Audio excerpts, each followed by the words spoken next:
I call the member for Maitland. Thank you, Mr Temporary Speaker, and congratulations on your election and on your appointment to this role. I rise tonight to commence the new parliamentary term by raising a number one transport issue in my electorate, the ongoing peak hour traffic congestion centred on the Maitland Railway roundabout. Every person who came through our pre-poll, every person who we engaged with in a road survey before Christmas wanted to mention this, as it is seriously a mistake by this government which has literally cut our city in two. I have just today requested a meeting with the Minister for Transport and Roads in relation to roads in my electorate, and he has verbally agreed to meet with me.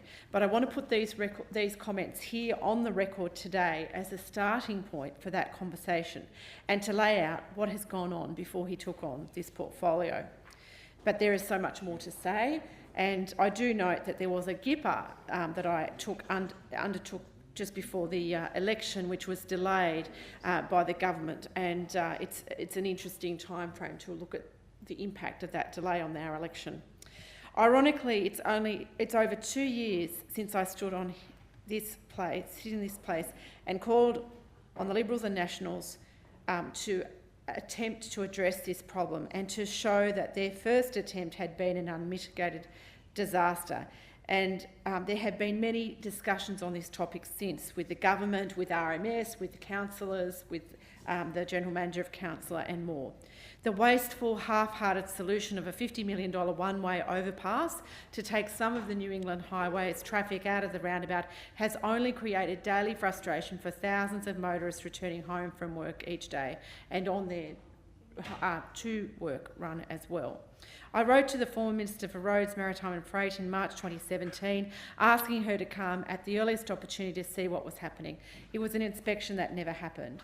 Frustrated by the lack of answers and action from this government, I've recently used the GIPA, Freedom of Information process, to try and get some clarity on what was being done to address this frustrating congestion issue. What I've read has only confirmed my earlier concern that the one-way overpass was always a band-aid solution. Reports from Roads and Maritime Service indicate that the upgrade failed within 6 months of opening to traffic. So much for their wait-and-see approach. Despite RMS's traffic modelling, there were even more vehicles coming out of the Maitland CBD during the evening peak than forecast, and this has impact on the efficient operation of the roundabout. The flow-on effect is a bank-up of westbound traffic that has stretched up to nearly a kilometre, 900 metres, along the New England highway.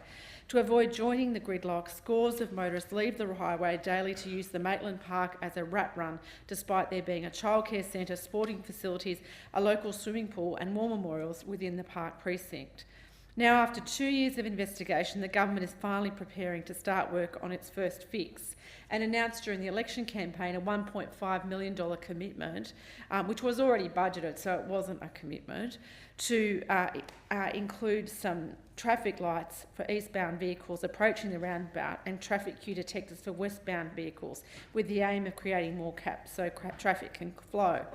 What the government didn't say is that this also has an unannounced second component, which could include the upgrade of the New England Highway Louth Park Road intersection with traffic lights, and that this is also being considered, which will be a cost of $5 million.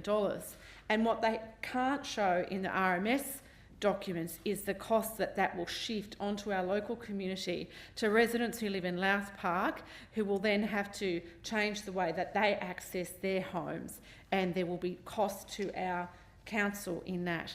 I'm expecting much more from the government this term, because on the eve of polling day in March, well after money was being spent by this government, the Liberals' Maitland candidate told the Maitland Mercury that she had used her candidacy to pressure the New South Wales government for a solution.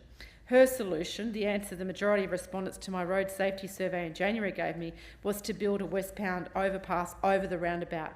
And tonight I renew my invitation to the government to come and this time ask the Minister for Transport and Roads, come to Maitland, see the problem, focus on a proper, adequate traffic solution. Maitland's the fastest growing city outside of Sydney, with a growth of 25% since the 2006 ABS census, to now home 80,000 residents. The warning about the infrastructure needs, especially roads, was made in 2008.